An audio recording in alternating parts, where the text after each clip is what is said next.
Hello friends, हमारे YouTube channel exam मंत्रा में आप सभी का हार्दिक स्वागत है। मैं आपके साथ सरिता। तो दोस्तों, इस वीडियो को आप ज़्यादा से ज़्यादा शेयर करना ताकि अपने सभी साथियों को इस वीडियो का फ़ायदा मिल सके। दोस्तों, इस वीडियो में मैंने सारे क्वेश्चन माध्यमिक शिक्षा बोर्ड की किताबों से लिए हैं। तो सारे क्वेश्चन बहुत ही इंपॉर्टेंट क्वेश्चन है, एग्जाम्स में पूछे गए क्वेश्चन है। तो दोस्तों, आज का अपना टॉपिक रहेगा विजयनगर साम्राज्य। तो इस वीडियो को शुरू करने से पहले एक बार इस वीडियो को आप ज़्यादा से ज़्यादा शेयर करें। तो चलो आज की वीडियो को अपन शुरू करते हैं। आज का अपना टॉपिक है विजयनगर साम्राज्य। तो दोस्तों, विजयनगर साम्राज्य में जो राजवंश थे वो थे संगम वंश, सालू वंश, तुलु वंश, आरविडु वंश। तो संगम वंश के संस्थापक थे हरिहर एवं बुक्का और इनका शासनकाल है 1336 से 1485। अगला है सुलु वंश, इनके संस्थापक थे नरसिंह सालू और इनका शासनकाल है 1485 से 1505। फिर है तुलु वंश, तुलु वंश के संस्थापक थे वीर नरसिंह और इन शासनकाल है 1505 से 1570। अगला राजवंश है आरविडु वंश और आरविडु वंश के संस्थापक थे तिरुमल, जिसे तिरुमाल भी कहते हैं, और इनका शासनकाल है 1570 से 1650 ईस्वी।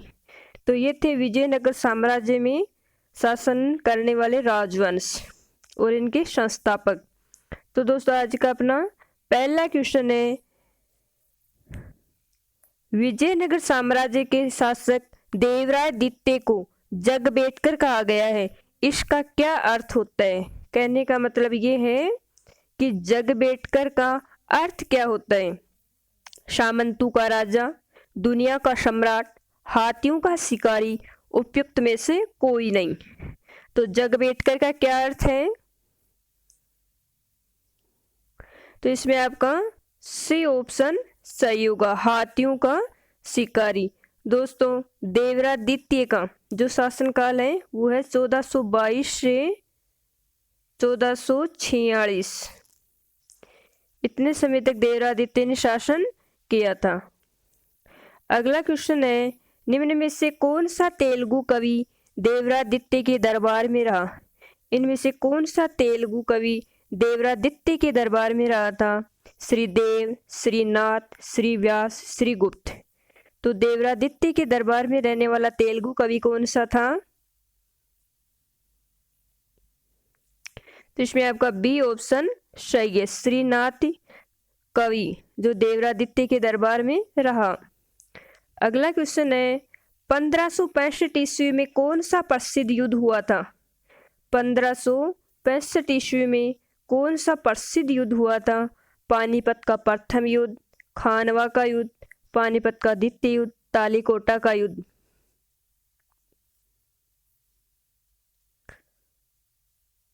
तो दोस्तों, 1565 में हुआ था तालीकोटा का युद्ध। डी ऑप्शन आपका सही है, कृष्णा नदी के तट पर यह युद्ध लड़ा गया था 23 जनवरी 1565 को।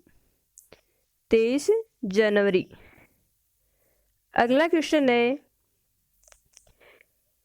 जब राजा वोडियार ने मैसूर राज्य की स्थापना की तब विजयनगर साम्राज्य का शासक कौन था?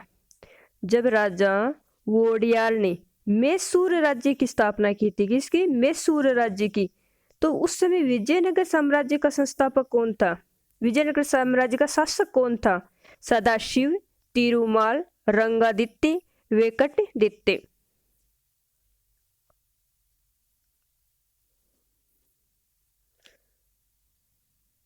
तो मैसूर राज्य की स्थापना उसने कब की थी? 1612 में।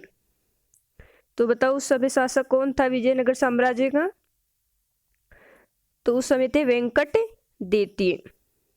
दोस्तों, मैसूर साम्राज्य के जो प्रमुख वो माने जाते हैं शासक, उनमें माने जाते हैं हैदर अली और टीपू। हैदर अली और टीपू का नाम प्रमुख है। अगला क्वेश्चन है, किस बैमनी शासक ने प्रसिद्ध सूफी गेसुदराज बंदा नवाज को भू अनुदान किया? किस बैमनी शासक ने गेसुदराज को भू अनुदान किया था? कौन था वो बैमनी शासक? अलाउद्दीन हसन, ताजुद्दीन फिरोज, शिहाबुद्दीन अहमद प्रथम, इनमें से कोई नहीं।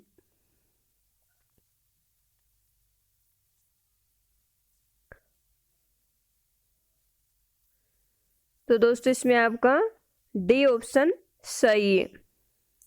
अगला क्वेश्चन है, प्रसिद्ध ऐतिहासिक स्थल हम्पी किस जिले में स्थित है? बीजापुर, बेल्लारी, गुलबर्गा, रायचूर। हम्पी किस जिले में स्थित है?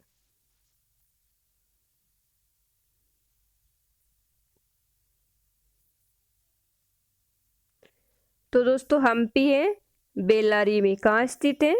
बेल्लारी में।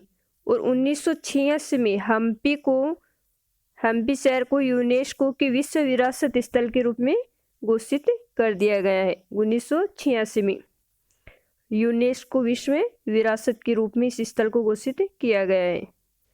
अगला क्वेश्चन है, वैदिक ग्रंथों के प्रसिद्ध भाष्यकार सायण निम्न में से किस एक काल में सक्रिय थे? सायण किस काल में सक्रिय थे? चोल राज्यकाल, गुप्त राज्यकाल, सातवाहन राज्यकाल, विजयनगर राज्यकाल।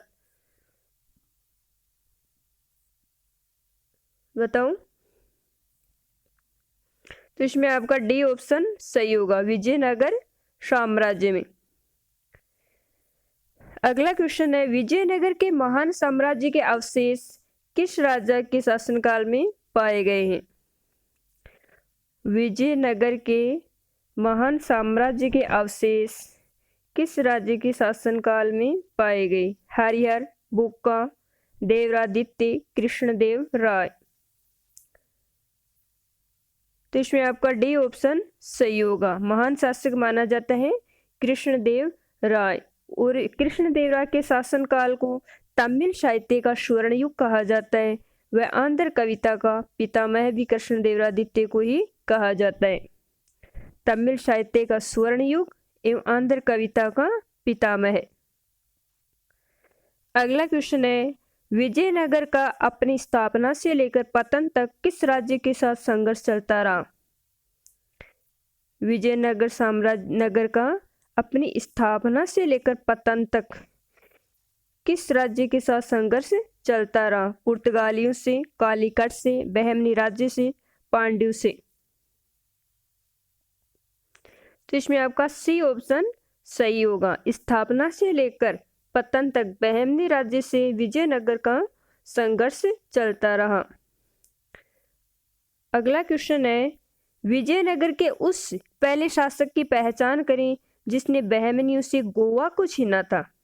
तो बहमनियों से गोवा को छीनने वाला कौन था? हरिहर प्रथम, हरिहर द्वितीय, बुक्का प्रथम, देवरादित्य।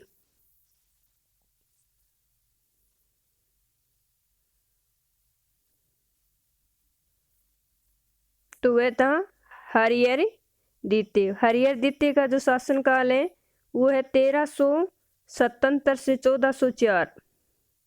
1377 से 1404। और हरिहर द्वितीय बुक्का प्रथम का पुत्र था। किसका पुत्र था? बुक्का प्रथम का। हरिहर द्वितीय ने महाराजाधिराज की उपाधि धारण की थी, महाराजाधिराज। अगला क्वेश्चन है, विजयनगर के किस शासक ने बिदर के सुल्तान के रूप में महमूद शाह को पुनर्स्थापित करने के उपलक्ष्य में यवन राज्य स्थापनाचार्य की उपाधि धारण की?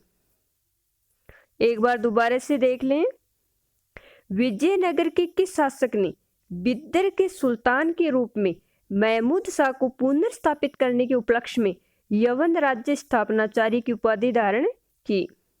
देवराय प्रथम, देवरादित्य, कृष्णदेव राय। तो इसमें आपका सी ऑप्शन सही होगा, कृष्णदेव राय।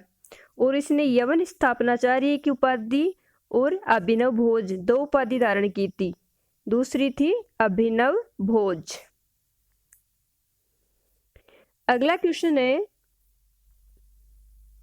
हम्पी, तिरुवनमल्ले, चिदम्बरम, श्रीरंगम, तिरुपति आदि मंदिरों के सामने की ओर बने हुए राय गोपुरम का निर्माता कौन था?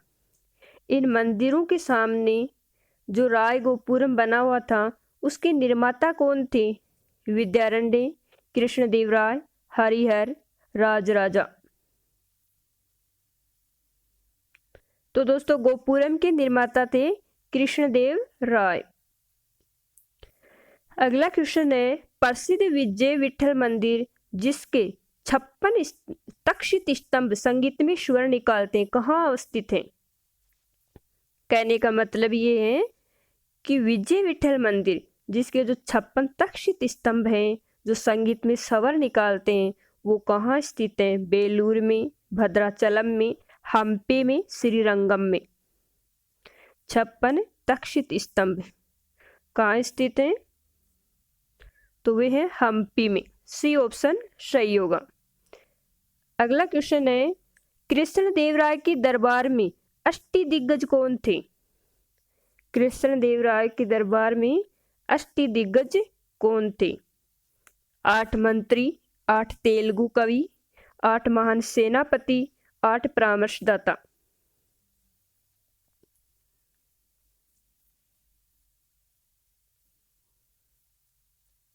तो वे थे 8 तेलुगु कवि।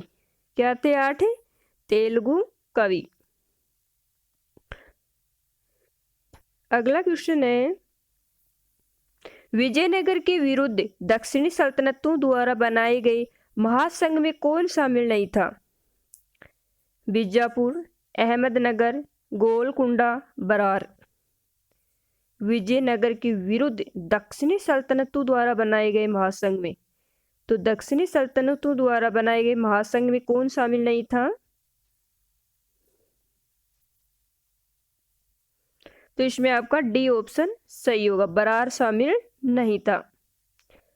अगला क्वेश्चन है, विजयनगर के राजा कृष्णदेव राय ने गोलकुंडा का युद्ध किस राजा के साथ लड़ा था?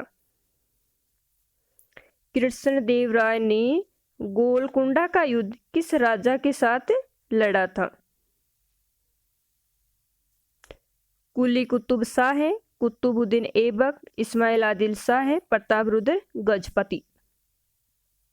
तो इसमें आपका ए ऑप्शन सही होगा, कुली कुतुब शाह के साथ लड़ा था। और उसने जब ये युद्ध लड़ा था तब बाबर ने अपने आत्मकथा तुजु के बाबरी में कृष्णदेव राय को सर्वाधिक शक्तिशाली शासक बताया था। तो कृष्णदेव राय उस समय के सर्वाधिक शक्तिशाली शासक माने जाते हैं। अगला क्वेश्चन है, किस विजयनगर सम्राट ने उमतातुर के विद्रोही सामंत गंगराय का दमन किया? विजयनगरी सम्राट ने उत्तमातुर के विद्रोही सामंत गंगराय का दमन किया। कृष्णदेव राय ने, देवराय प्रथम ने, देवरादित्य ने, अच्युतवेद राय ने। तो उत्तमातुर के विद्रोही सामंत का दमन किसने किया? गंगराय का दमन करने वाला कौन था? तो वह था कृष्णदेव राय। ए ऑप्शन सही है।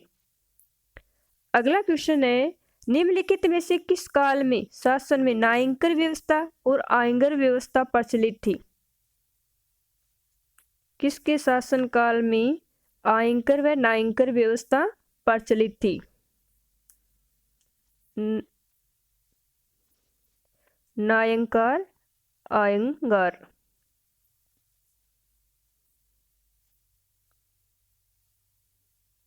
तो ये व्यवस्था थी विजयनगर काल में। अगला है, वेदों के प्रख्यात टीकाकार सायण किसके शासनकाल के अधीन फले फूले थे? सायण किसके शासनकाल में अधिक फले फूले? बहमनी राजा, गोलकुंडा राजा, गजपति राजा, विजयनगर राजा। तो बताऊं सायण किसके दरबार में अधिक फले फूले थे? तो वे फले फूले थे, बताऊं, विजयनगर के राजा के दरबार में। अगला क्वेश्चन है, कृष्णदेव राय के विद्वान होने और विद्वानों के संरक्षक होने के कारण उसे क्या संज्ञा दी जाती है? कृष्णदेव राय के स्वयं विद्वान होने तथा विद्वानों को संरक्षक देने के कारण उसे क्या संज्ञा दी जाती है? आंध्र भोज व अभिनव भोज, गजबेतेकर, वेद मार्ग प्रतिष्ठापक, प्रौढ़देवराय। तो इसे कौन सी संज्ञा दी जाती है? आंध्र भोज या अभिनव भोज। ए ऑप्शन सही होगा।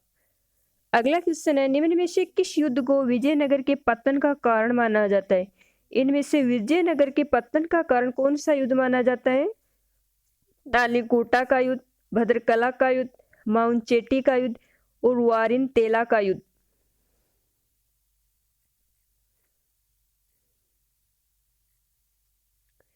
तो इसमें आपका ए ऑप्शन सही होगा, तालीकोटा का युद्ध।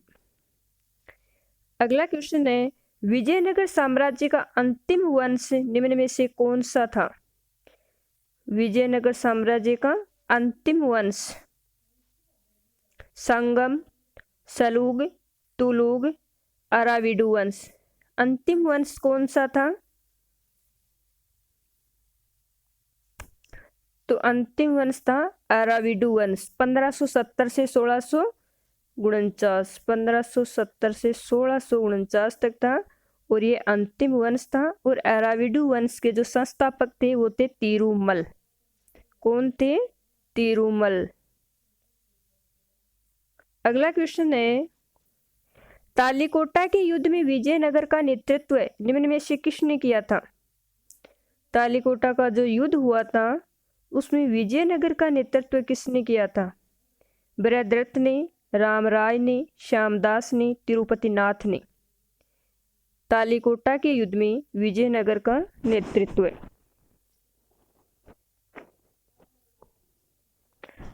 तो वो किया था राम राय ने। और जो तालीकोटा का युद्ध हुआ था वो दक्कन सल्तनत एवं विजयनगर साम्राज्य के मध्य हुआ था और उसमें ये राम राजा पराजित हुआ था। किसकी हार हुई थी? राम राय की। इसे राम राजा भी कहते हैं कहीं, राम राय। अगला क्वेश्चन है, विजयनगर साम्राज्य की सबसे बड़ी प्रशासनिक इकाई निम्न में से क्या थी? इनमें से विजयनगर साम्राज्य की सबसे बड़ी प्रशासनिक इकाई क्या थी? प्रांत, जिला, ग्राम या मेला ग्राम? तो जो सबसे बड़ी इकाई थी वो थी प्रांत। ए ऑप्शन आपका सही होगा। अगला क्वेश्चन है, विजयनगर साम्राज्य की प्रशासनिक इकाइयों में उर शब्द किसके लिए प्रयोग किया जाता था? उर शब्द किसके लिए प्रयोग किया जाता था? प्रांत के लिए, ग्राम के लिए, जिला के लिए या मंडल के लिए? उर शब्द का प्रयोग किसके लिए किया जाता था? तो इसमें उर शब्द ग्राम के लिए प्रयोग किया जाता था। दोस्तों ऐसे क्वेश्चन बहुत पूछे जाते हैं एग्जाम्स में, तो आप इन क्वेश्चनों को एक दो बार ध्यान से पढ़ लीजिएगा ताकि आपका कोई क्वेश्चन गलत ना हो। अगला क्वेश्चन है, विजयनगर साम्राज्य की प्रशासनिक इकाई जिला को किस नाम से पुकारा जाता है? जिला को क्या कहा जाता है? कोट्टम, वलनाडु, उपयुक्त दोनों या में कोई नहीं? तो प्रशासनिक इकाई जिला को क्या कहा जाता था? सी, दोनों। कोट्टम और वलनाडु ये दोनों शब्द जिला के लिए प्रयोग किए जाते थे। अगला क्वेश्चन है, विजयनगर साम्राज्य की प्रशासनिक इकाई मेला ग्राम में कितने गांव का समूह होता था? प्रशासनिक इकाई मेला ग्राम में कितने गांव का समूह होता था? 10, 20, 30, 50? तो इसमें आपका डी ऑप्शन सही होगा। मेला ग्राम में 50 ग्रामों का समूह होता था। विजयनगर साम्राज्य की आय का सबसे बड़ा स्रोत निम्न में से क्या था? विजयनगर साम्राज्य की आय का सबसे बड़ा स्रोत क्या था? भू राजस्व, व्यापार, पशुपालन, कृषि? तो दोस्तों उपज का जो सबसे बड़ा स्रोत था वो था भू राजस्व, और भू राजस्व उपज का छठा भाग लिया जाता था। कितना लिया जाता था? उपज का छठवां हिस्सा। अगला क्वेश्चन है, विजयनगर साम्राज्य में विवाह कर किससे लिया जाता था? विजयनगर साम्राज्य में जो विवाह कर लिया जाता था वो किससे लिया जाता था? वर से, वधु से, दोनों से, किसी से भी नहीं? तो दोस्तों दोनों से ही लिया जाता था। वर से भी लिया जाता था विवाह कर और वधु से भी। विजयनगर साम्राज्य में विवाह कर दोनों पक्षों से लिया जाता था। अगला क्वेश्चन है, क्या विजयनगर साम्राज्य में दास प्रथा प्रचलित थी? तो बताओ, विजयनगर साम्राज्य में दास प्रथा प्रचलित थी? हाँ, नहीं, तथ्य मौजूद नहीं, कुछ स्थानों पर थी। तो इसमें आपका ए ऑप्शन सही होगा, विजयनगर साम्राज्य में दास प्रथा प्रचलित थी। अगला क्वेश्चन है, सरकी सुल्तानों के शासन काल में निम्न स्थानों में से किससे पूर्व का सिराज या सिराज ए हिंद कहा जाता था? पूर्व का सिराज या सिराज ए हिंद किसे कहा जाता था? आगरा, दिल्ली, जौनपुर, वाराणसी। बताओ कौन से स्थान को कहा जाता था? तो इसमें आपका सी ऑप्शन सही होगा, जौनपुर को पूर्व का सिराज या सिराज ए हिंद कहा जाता था। अगला क्वेश्चन है, विजयनगर बहमनी संघर्ष का आरंभ किसके शासनकाल में प्रारंभ हुआ? विजयनगर एवं बहमनी संघर्ष हरिहर एवं बुक्का के शासनकाल में, देवराज प्रथम के, देवराज द्वितीय के, कृष्णदेव राय के। तो विजयनगर और बहमनी संघर्ष किसके शासनकाल में प्रारंभ हुआ था? तो ये हुआ था हरिहर एवं बुक्का के शासन काल में। हरिहर एवं बुक्का किस वंश के शासक थे? तो ये संगम वंश के शासक थे, हरिहर एवं बुक्का। अगला क्वेश्चन है, विजयनगर साम्राज्य में देवदासी किसे कहा जाता था? विजयनगर साम्राज्य में देवदासी किसे कहा जाता था? जो स्त्रियां संन्यास लेती थी, जो स्त्रियां भिक्षा मांगती थी, जो स्त्रियां अविवाहित रहती थी, जो स्त्रियां मंदिरों में रहती थी, इनमें से कौन सी स्त्रियों को देवदासी कहा जाता था? तो जो स्त्रियां मंदिरों में रहती थी उन्हें देवदासी कहा जाता था। अगला क्वेश्चन है, निम्न में से कौन विजयनगर साम्राज्य को विजयनगर साम्राज्य के नाम से जानते थे? निम्न में से कौन विजयनगर साम्राज्य को विजयनगर साम्राज्य के नाम से जानते थे? अंग्रेज, पुर्तगाली, डच, यूनानी। तो इसमें आपका बी ऑप्शन सही होगा, पुर्तगाली विजयनगर साम्राज्य को विजयनगर साम्राज्य के नाम से जानते थे। अगला क्वेश्चन है, विजयनगर साम्राज्य और इसकी राजधानी हम्पी निम्न में से किस नदी के किनारे बसे हुए हैं? विजयनगर साम्राज्य और उसकी राजधानी हम्पी, ये दोनों किस नदी के किनारे बसे हुए हैं? कृष्णा, तुंगभद्रा, भागीरथी, अलकनंदा। तो दोस्तों ये दोनों बसे हुए हैं तुंगभद्रा नदी के किनारे। अगला क्वेश्चन है, निम्न में से भारत के किस राज्य में हम्पी का खुला संग्रहालय स्थित है? तो बताओ, हम्पी का खुला संग्रहालय कहाँ स्थित है? आंध्र प्रदेश में, पश्चिमी बंगाल में, तेलंगाना में या फिर कोलकाता में? हम्पी का खुला संग्रहालय कहाँ स्थित है? तो हम्पी का खुला संग्रहालय है कोलकाता में, डी ऑप्शन सही होगा।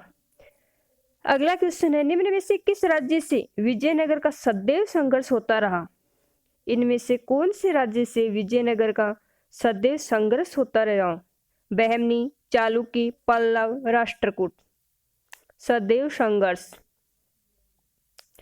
तो सदैव संघर्ष बहमनी राज्य के साथ रहा था। अगला क्वेश्चन है, पुर्तगाली यात्री डोमिगोस पायस, पुर्तगाली यात्री डोमिगोस पायस किस शासक के शासनकाल में विजयनगर आया था? डोमिगोस पायस देवराज द्वितीय के, बुक्का प्रथम के, रामदेव अरविंदु के, कृष्णदेव राय के। तो डोमिगोस पायस किसके शासनकाल में विजयनगर आया था? तो आया था कृष्णदेव राय के शासनकाल में। अगला क्वेश्चन है, विजयनगर साम्राज्य के किस शासक ने अभिनव भोज की उपाधि धारण की थी? तो अभिनव भोज की उपाधि धारण करने वाला कौन था? देवराज द्वितीय, बुक्का प्रथम, रामदेव अरविंदु, कृष्णदेव राय।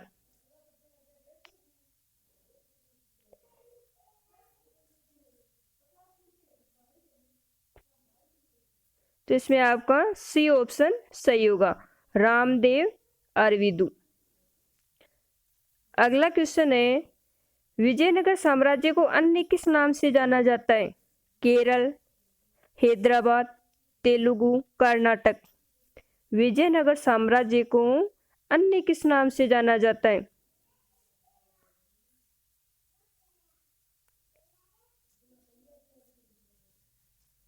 तो दोस्तों उसे जाना जाता है कर्नाटक साम्राज्य। डी ऑप्शन आपका सही है। तो दोस्तों इस वीडियो को आप ज़्यादा से ज़्यादा शेयर करना एवं लाइक करना। दोस्तों इस चैनल को आप सब्सक्राइब कर लें ताकि हर वीडियो की नोटिफिकेशन आपको मिलती रहे। आज के लिए बस इतना ही। धन्यवाद दोस्तों।